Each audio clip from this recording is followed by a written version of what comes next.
What's up, you guys? Welcome back to my channel. My name is Grady, and I listen to country music on this channel and whatever else I want to. And today we are doing our final end of year best list. I might shoot a worst list, we'll see.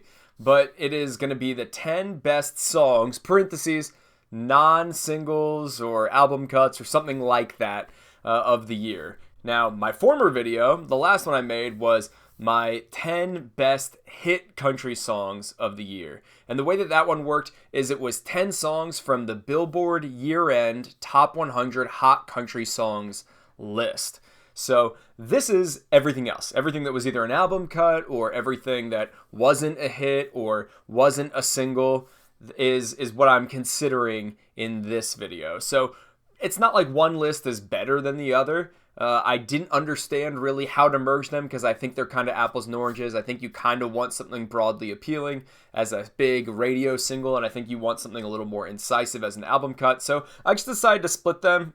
Who knows if it's the right way to do it. But today we're doing the everything else category, and I have a feeling these are kind of, I don't have a feeling, I know these are kind of the songs that are near and dear to my heart. And so this is my top 10 country songs, whatever's in the parentheses, of 2018. So we're going to do 2 pit stops along the way with a few honorable mentions, but let's go ahead and get into it. Number 10 is Maddie and Tay's Die From a Broken Heart. Mama, can you die from a broken heart? I love Maddie and Tay. I thought their first album, Start Here, was just an excellent debut on the scene, and I thought Girl in a Country Song was a really bold statement to make. But then they kind of fell into label hell and they were gone for a while, and they have now come back and they released the song Friends Don't, and it's kind of been like not taking off for the better part of this entire year. And then they released the second promo track called Die From a Broken Heart, which is much more acoustic, much less pop influenced, and a really sort of sweet lyric about a girl calling her mom after a breakup and saying like, Mom, you know, how do I get wine out of, how do I get a carpet stain out of my dress? And how do I do this and how do I do this? All these things that paint a picture that this girl's feeling sad, and it's like, Mama, can you die from a broken heart? And so it's just about this call back home, and it's a really lovely song with really delicate harmonies going all through it, and I think that it just sounds extraordinary. I think it's a really sweet conceit, and I also root for this song because despite not being a radio single, it is flying up the chart on iTunes. You know, it has almost no exposure except on the internet, and yet clearly people like it because when they do hear it, they're buying it. And so it's been up in like the 20s and 30s on iTunes, whereas their actual single that's in like the top 40 of radio is like not even in the top 200 always, or if it's like down in the hundreds. So the fact that the song is overperforming so much makes me hope that their label is like, oh, we should pay attention to this and release this as a single, even though it is more traditional, because people like it. But, you know, Nashville logic is like, no, we gotta stick to our plan and keep pushing this song on radio that we're committed to, when there's really not the passion for it. So somehow that kind of like weird chart performance of it really has me rooting for this song, and I think it's a good song. Number 9 is Head Case by Cody Jinks. It was hard to find the words so often standing face to face. Sometimes it takes a thin white sheet to put things into place. Head Case is a song about not knowing if you are insane or if you are, you know, relating to God, if not knowing if your career is completely fruitless and stupid or if it's a worthy pursuit, not knowing who you are and feeling torn into shreds about it. It's got a gorgeous cello that goes all through it, and Cody Jinks kind of delivering it in this almost manic fashion. It is such a beautiful track. It's really confessional and lets you into the kind of tortured nature of Cody's soul, and it really stuck with me as I listened through Lifers throughout the year, that Head Case was kind of almost like a mission statement of what that place of life that Cody's in. It's almost like it epitomizes that. It's a really gorgeous song, and I think one of the standouts of a really excellent record in Lifers. My number 8 track of the year is called Western Movies by a trio called Traveler. Straight into the sunset, risking my life, barely getting away. Traveler is made up of Johnny Fritz, Corey Chisel, and Robert Ellis, all fine musicians and artists in their own right, and sometimes they perform as this trio, but they didn't really promote this album, so I don't know if they had a falling out as friends or if the band is still together, but they released this one super weird, super cool record called Western Movies, and the title track from it is the prettiest melody on that album. There are some weird songs on that album, by the way. If you want to hear a song called Chia Pet Goatees, go check out that record. But my favorite song on it is called Western Movies. It's about a guy just watching old Western movies with his son on his lap and longing and pining for the simplicity of those times, because it doesn't sound like his life sitting there on a sofa with that kid on his lap is so simple. But really, it's just the sort of vintage, almost prom sounding, lovely Western doo-woppy swing in this song that makes it so attractive to me. They have a little breakdown where they say, "Let's go, boys," and they sort of play this incredible guitar riff. It's just pleasing to listen to. So check it out. Number 7, and this is a weird one, is Scotty McCreery's Barefootin'. Let's do some barefootin', come on, good looking. Scotty McCreery, most of you probably know, won American Idol a few years back. He was a finalist with Lauren Elena, and after a few years off, he released this comeback album called Seasons Change, independently, and it's quite good. You know, it's fine. I won't say it's quite good. It's a pretty good album, but there's a few really standout moments on it.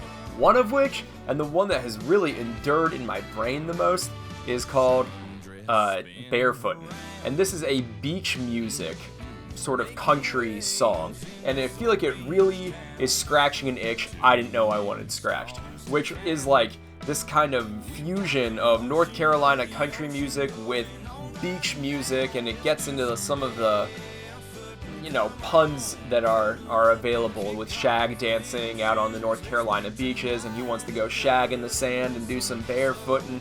It's got horns in it. It is just a mover and fun. I can imagine it being so fun live on a hot summer night at a concert, and I just think it's a really cool song, and it is probably my guiltiest pleasure on this list, but not even that guilty, because it's a good song. So yeah, it exposed me to a world I didn't know I wanted. It was different, it was cool.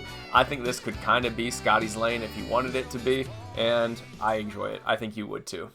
Pit stop, because we're going to do some of our honorable mention songs. I'm not really going to talk much about these at all. They're just songs I also really like and think you might really like too. Got my whole list here of them. First one I want to mention is Shine by Bishop Gunn. Shine that light on me. Theo Von's podcast turned me onto this song, and I think it is a feel-good anthem. And I associate it with Theo Von, who's super funny and super admirable, I think, and I love that podcast, so check that out too.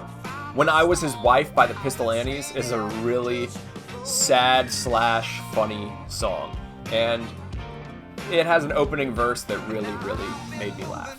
What Keeps You Up at Night by Dan and Shay is a super fun song with a really fun descent of, "Oh, I wanna know what keeps you up at night." Like, it goes way down low, and it's just a very fun song to sing along to. It's probably the countryest song on their new record, and it's a pretty fun song too. They know their way around the hook. You can't deny that. Gods and Ghosts by Adam Wakefield is a gorgeous song. It's going to give you some Stapleton vibes, and I think the little hook there, the lyrical hook of "Honey, there's sides of me that I'll never show to anyone but gods and ghosts," like even to a girl, you know, "I'm not even going to show you all of me." That's a really real lyric, and I think a really pretty one. And also Ladies in the 90s by Lauren Elena. This is as pop country as you could get, and it's kind of in the same vein as like 90s Country by Walker Hayes or 2002 by Anne Marie. But what makes this song so different is that it's really telling a narrative, and it's name dropping a bunch of old like female artists and songs from the 90s because they made her feel something and inspired her to become an artist. So I think there's actually a through line, and then is just a very, you know, as pop, it's like very poppy. I'm not gonna lie, but that's not always a bad thing, you know. There's room for everyone so long as we're allowed to have variety, and Ladies in the 90s is a good example of what pop country can be. Let's jump back into the list, and now we're at number 6, and it's Andy, I Can't Live Without You by Ashley McBryde. Drives me crazy to remind you more than once to take the garbage out. This is just a tremendous song about a deep, deep love for Andy. I think most people probably would imagine it as a lover. Ashley McBryde has said in interviews that Andy is just her roommate. But it really tells some gorgeous, intimate details of their life in her frustration of living with him and how frustrated she gets that he doesn't do little things around the house, that he doesn't clean up, that he's not helping out, that his whiskers are in the sink, and she's frustrated, and yet it's how could she live without him? There's that twist that comes where she's so frustrated and I couldn't live without you, because he's the one that really, really knows her. And it's one of those songs where she's saying, like, I feel really known by you, and clearly she really knows him, and they accept each other. I don't know if any of you have seen that movie Lady Bird, but there's that beautiful scene at the end where the nun says, like, oh, you write with a lot of love for your city, and she's like, well, I pay a lot of attention to it, I don't love it. And she's like, well, attention and love can be the same thing. And I think about that a lot, and I think it's very true on this song, where she's paying little attention to details, and how it translates is as love. And that's really what the song's about. It is very simple, it's very longing, and just, I cried the first time I heard it. I remember driving, I remember exactly the road I was on, and that's what a good lyric will do to you. And I had chills as I listened to that song. Number 5 is This Town Is Killing Me by CAITLYN Smith. Nashville, you win. CAITLYN Smith's album Starfire is awesome. I talk about it in my Best Albums of the Year video. And This Town Is Killing Me is really a rallying cry for small artists trying to make it in Nashville. And it's just this moment where she feels defeated. But as I say all the time on this channel, when people open you up into that vulnerable side and into that defeated moment that they're experiencing, the feeling you get as a listener is never one of looking down on them or thinking that they're weak. It's always one of admiring their strength and their resolve to do what they're doing. And that's so how I feel about this song. It opens with this sort of sad verse where she says, I pour my heart out 3 minutes at a time on a J45 and no one's listening. And she says, if it don't sound like the radio, pass. And then just gives up and says, Nashville, you win. The wordplay in this song is excellent. It feels so true to country music. It is this kind of sad ballad of the failed musician. It's almost like a companion piece to Broken Halos by Chris Stapleton. And I just so admire CAITLYN Smith's songwriting, the delicateness of her voice and on this song, and how it's a mix of restrained power and real woundedness. Number 4, Eric Church's Monsters. I killed my first monster when I was 7 years old. This song elicited a huge reaction from me the first time I heard it. I actually have a whole reaction of this song. And in it, Eric Church is sort of tracing from childhood to adulthood how he's processed fear. And as a kid, he would shine a flashlight in the darkness because he was scared of monsters underneath the bed. But as an adult, he's realized that the monsters aren't there, but there are monsters, but maybe they're in here, or maybe they're in here. And he now prays. So it's almost like he has accepted the responsibility that there might be some things wrong with his soul and some angst within him. And also, there is sort of a spiritual reckoning that he goes through in order to counter that. And now he's passing that on to his son. There are lots and lots of nice details in this track. There's lots of, I love when he just says, he melted like butter. That's what he says about one of the monsters. And that's just butter is not a word you hear in country songs very much. And it's fun to hear a word like butter in a country song. You know what I mean? But this song gets to some, I think, really deep themes about personal responsibility and compassion almost for yourself, but also like a sort of suspiciousness toward your own self. And those are all things that as I get older, I'm learning to accept that they're a part of life. And I feel like Eric Church is maybe just, I don't know how old he is, but 10 or 15 years ahead of me on the journey. And I do look up to some of the things that he says and to how he's processing the world as a father and as a parent to these kids that he wants to understand how to deal with their fears. Let's take another pit stop before we go to our top 3 and just a couple other honorable mentions of more songs I think you guys would really love. Gulf Moon by Kenny Chesney is just one of the best lyrics I heard this whole year. It is written by John Bauman, an artist out of Texas, and it's about walking the pier in Galveston. It has probably more details line for line and proper nouns and places that I don't know that I've ever heard of them, but they still help me paint a picture of where I am than any song I've heard this year. So good. Short Skirt Weather by Kane Brown is kind of a jam. I was ready to dislike it based on the title, but it's kind of a jam and a very fun song, and certainly the countryest thing on his record Experiment. Eyes for You by Jamie Lynn Wilson is a lush and romantic and just joyous song. Tons of fiddle and a gorgeous delivery. Whiskey Glasses by Morgan Wallen. It's another interesting song. You know, this song hasn't quite taken off yet, but Morgan Wallen's someone I have my eye on. I like his writing, even if I don't like the sound of his music right now. But Whiskey Glasses has so much good wordplay. Even in the first line, pour me another drink. You know, is he saying just the same words twice in a row? Pour me another drink? Or is he saying, pour me another drink? He does stuff like that, and it's fun to listen to. And then last, I would say Colorado by Florida Georgia Line. It's kind of my favorite thing they've ever put out. It was a promo track that didn't get a single push. I think it should have, because it's really, really funny. And it's got a great vibe to it, kind of a more rocking sort of party vibe. And it's sort of their admittedly clever ode to wanting to party and smoke some weed. My number 3 song of the year is Space Cowboy by Kacey Musgraves. You can have your space, cowboy. Space Cowboy is one of those tracks where you hear the title and it intrigues you, and Kacey's kind of been playing around with this sort of shimmery cosmic cowgirl thing that she does, and you expect it to be kind of spaced out and disco-y, and it's not at all. It's a true blue country ballad with an incredible hook of "You can have your space, cowboy." And it's just about wanting this guy to ride off into the sunset and let him be free. It's the gentlest breakup, which makes it so much more melancholy, because Kacey's not saying, you suck right away. She's literally saying, I can tell you don't want to be here. I can tell you don't want to be here with me. And boots weren't made for sitting by the door. So she's saying, like, you should put them on and go. And you can have your space. If you really need it, you can have it. And so it's coming from a place that's hurt, but also from a place of confidence that, like, I don't need you to stay here anymore.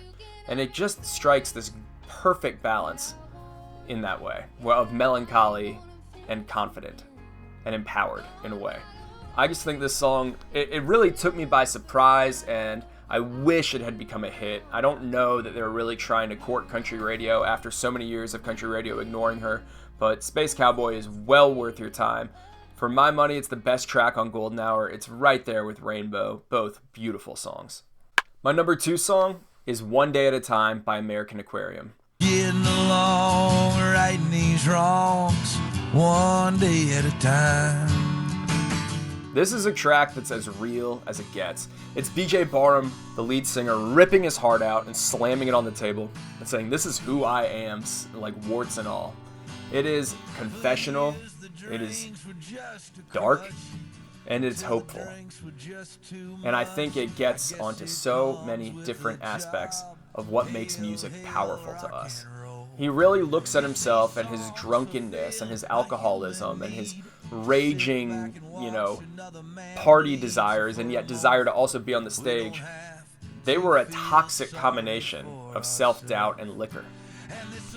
And he talks about how he got in this skewed kind of God complex where he says, the man left holding the pen controls how every story ends. Truth becomes a martyr for the sake of the song.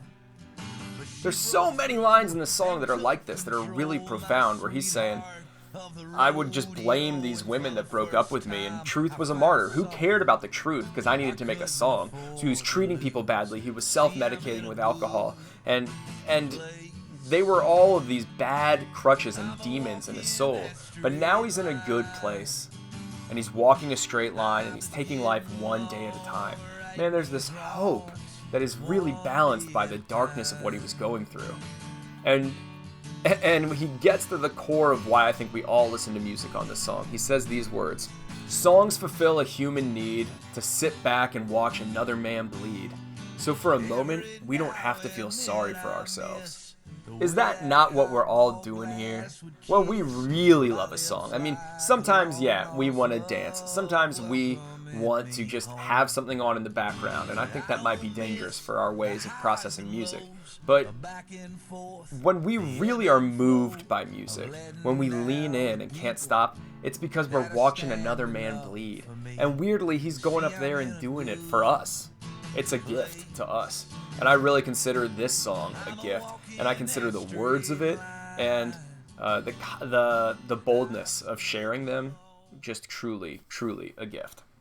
And my number one song of the year, which actually she already has a number one ranking on another one of my lists, is by Lori McKenna, and it's People Get Old. Daddy had a Timex watch, cigarette in his hand and a mouthful of scotch. People Get Old is a song that is incredibly universal because it's about parents and it's about mortality. And it's stuff that we're all going to face. Lori McKenna is a master of wordplay and at using literal objects and great imagery to paint such a vivid picture of poignant moments in the human soul. Listen to how she describes her father in these lyrics in the very first verse. "My daddy had a Timex watch, cigarette in his hand and a mouthful of scotch, spinning me around like a tilt-a-whirl on his arm." We got so much in 3 little lines. We got a Timex watch and cigarettes and scotch and a tilt-a-whirl, how he's spinning her. It's so beautiful, and she does that in every line. Her prose is so poetic and like muscular at the same time. Like, it's strong. Every word means something. And sometimes she says something about time passing without even using that word time. Houses need paint, winters bring snow, kids growing up and sneaking out the window. Yeah, you live long enough. People get old. Isn't that just sort of that perfect, wry, classic country sentiment? It's just saying something about real life. People get old. And yet Lori uses this as a springboard to consider her relationship with her father, the way time passes, the actual space of her house and how she moves through it and turns off the light switch. And she uses this, she brings it to this emotional moment near the end where she says, "Time is a thief and pain is a gift." Time is a thief, and it's hard to grow up. And that's what this song really is about. It's so beautiful. It's so well delivered. I hope you check it out. Okay, you guys let me know what your songs of the year were in the comments down below. I hope you enjoyed this list. I hope you enjoyed all the year-end coverage. Thank you for the millionth time. Not even the millionth time. I should just say it all the time because I'm really thankful for all the stuff that you guys are doing for this channel, and it's growing like crazy. And yeah, I hope you have a great new year. Okay, bye y'all. Thanks for checking out this video, you guys. If you like what you see here, you can go ahead and subscribe. I make country music videos on this channel, along with whatever else I want to.